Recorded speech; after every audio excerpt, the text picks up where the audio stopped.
Fill you on that, I guess. Nikola Tesla was a great inventor and a great humanitarian. Well, Tesla wanted to get into his field, which was free, if you will, energy that comes from the surroundings. He was hired by J.P. Morgan to work with Westinghouse and Edison companies and the East Coast. And Tesla said, I've got it made. I think we can now transmit electrical power through the Earth, through the ionosphere, without any wires or telephone poles.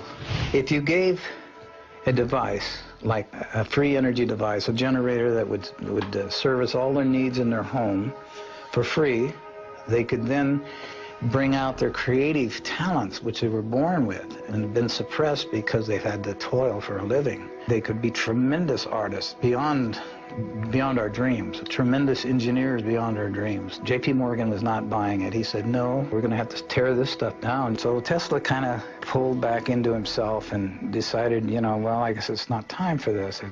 Well, at that time, he was living in the New Yorker Hotel, actually, in New York. And there was a fellow by the name of Otis Carr who he's going to school, and to supplement his income, he worked as a clerk in this hotel.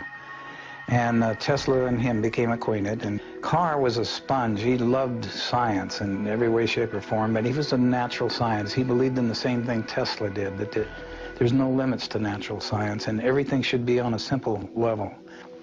Tesla said, they're not interested in my time. I want you to take everything I can teach you and go in your time and see if they'll listen to you. And if you don't make it, you're going to have to pass it on, because at the rate we're going, we're on a self-destructive course. Carr said, I will, and he got his own lab started and started really getting into a lot of free energy devices and building them. So he built a spaceship? Mm-hmm. He's building small spaceships then, and he had different sizes, different models. So tell us how you met Otis Carr and how you began working with these flying saucers. There's a company, Advanced Kinetics, in Costa Mesa. That's where we were living, in Costa Mesa, California. And they're looking for a research and development laboratory technician. They gave me a job, they put me in the research lab, and I was inventing ideas all day long. I just loved it because I like to invent simple ways of doing hard things. And was Otis Carr working there too? No. I told some friends about this and what I was doing, and he said, well, come to our group. We've got a group here called Understanding. It was created by a gentleman by the name of Daniel Fry in California. We could talk about things that were unlimited, not limited. I said, my mission is to see that we have habitation and transportation in one vehicle. And he said, well, you sound like a guy that's back east getting in trouble right now. His name is Otis Carr. And he put in a patent for a levitation device, and they wouldn't give him the patent. He said, you've got to pull that levitation out and anchor it on the ground, and we'll give you a patent on an amusement device. You cannot use levitation. They brought him out to California. They said, here's your lab. It was all built. It had living quarters. It had machine shops. It had. That's where you did most of your work, I imagine. And this is where you guys worked on the spaceship. Mm-hmm. Yeah. How long did it take to develop this crap? Day and night, 24/7, we were building these small prototypes, and they would range anywhere from 12 inches to 3 feet to 6 feet, to, in size. And they actually flew. They actually levitated. Oh yeah. And what was the source of the power? Well, it was magnetic in nature, and you were actually building these for people to sit in. I mean, not just models. These were prototypes just to prove what we wanted, and then graduate up to where human habitation could get on board and operate them. If you could explain to us very simply how this device, how these craft work.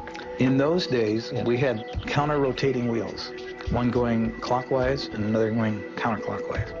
We had a capacitor, we had small magnets, and we had what's called a Utron. It was a double tetrahedron. That's 2 ice cream cones put with the open ends together so that you have a diamond shape. And we had 12 of them around the periphery of the craft. And we had magnets, horseshoe magnets, 12 of those around the craft. So when you started rotating and counter-rotating, as these Utrons went through the field, they would act as a generator and a capacitor in themselves, and they would generate a lot of power, not necessarily electrical power, but vibrational power. When you get to the resonant frequency of your surroundings, it cancels everything out. It goes to a 0 point. And once you reach 0 point, then you can go anywhere you want. And you have your own force field around the craft.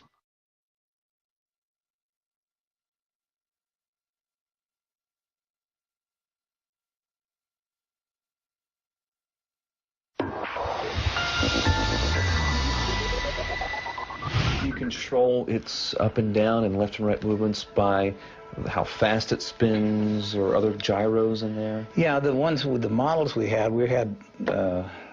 remotes, you know, to operate the models. But when you get up into the larger craft, it's not necessary, because everything then, as Carr was explaining the difference between the brain and the mind, is synergetic. You operate the craft like it was a friend. It's like it was a living thing, because Connect with the craft. yes, and that's the only way that our particular craft would work. There's a mental interface? Yes. So it's Wow. kind of like Yes. the thoughts carry out a vibration as well, and you have to go in harmony with the ship. So some sort of morphogenic field was created, perhaps, some sort of almost Yes. living field. Yeah, absolutely. Ralph, have you had a chance to fly it yourself? Flying is an antiquated word when it comes to the type of spaceships that we were operating, because they don't conventionally fly. Or levitate. They levitate and they teleport. They move through this thing called time and space. They actually traverse through multi-dimensions. So you created an artificial gravity field, is it safe to say? Yeah, you could say that, yeah. Is this in any way related to the work of John Hutchinson and his anti-gravity experiments? Well, it's along the same lines. I know John, he's an associate of our group. And as I mentioned before, there's all forms of levitation. But where ours differs from John's is that in order to operate our craft, it takes spirit. It takes a synergy. You have to recognize the craft as an entity of life itself. It has a consciousness, if you will, of its own. What John is doing is wonderful. I'm glad he's discovered a tremendous field of levitation and composition of metal and molecular structures. Ralph, can you tell us about your experience as being the co-pilot of one of these discs? Sure. The next stage up was the 45-foot craft. They had already designed and built it, and they wanted us to test it. So we got on board, and near the center of the craft was a giant crystal ball in a kind of a gyroscopic holder. Underneath that was a laser that came up through the bottom of this crystal. And as the light came up and dispersed around this crystal, it lit up the crystal from infrared all the way around to ultraviolet. And then Carr said, okay, guys, what I want you to do is just clear your brain and use your mind. So this is an experiment. And we're going to go outside and back in through what's known as time and space. And all you have to do is concentrate on what I'm about to tell you. We're going to go down range 10 miles. And that 10 miles downrange is equated to the vibratory rate of the color aquamarine. The colors just kind of dissolved and started turning into this brilliant aquamarine. And it lit up the whole ship. And then he said, okay, that's it, boys. Get out of the craft, and we're going to debriefing. And we looked at each other like, oh, I don't think it worked. We didn't go anywhere. We didn't do anything. And we said, well, it didn't work, did it? They said, why don't you guys empty your pockets? And we started pulling out sticks and stones and grass and stuff and putting them on the table. And I know we didn't have those going in. And where in the heck did this come from? And he said, well, you remember I told you about the brain has a limited capacity. It cannot believe beyond its jurisdiction. It doesn't want to believe anything beyond that. So you traveled with your mind, and it will come back to you, and then all these dots will be filled in as your life progresses. You'll remember what you did. It was in retrospect, I did go back now, and I do remember going and getting out of the craft. There was 3 of us. We walked down this ramp. We got out and we went over to a little hillside. I can see it right now. We picked up rocks and sticks, put them in our pockets, and we got back on board. I remember it now, but I didn't remember it then. It sounds like this technology is something that we have to be spiritually advanced enough to be able to use it. And Carr explained that as higher consciousness. He said you've got to raise the consciousness. When you were operating this disc, did you notice or were you told that anything changed as far as the structure of the craft? There's a consistent expansion and contraction. It's almost so instantaneous that it's unnoticeable. And in one of the smaller demonstrations, we had a small model, aluminum model, and I could hear this hum, and it was just a beautiful, beautiful feeling while this thing was running, and I was touching it, and then it got more and more intense, and then I found like it was jello, and I could put my fingers on it like jello, and I looked at the other guys, and then I put my fingers inside this aluminum with my hand. I said, this is impossible, but I'm doing this, and I put it in and out of the craft.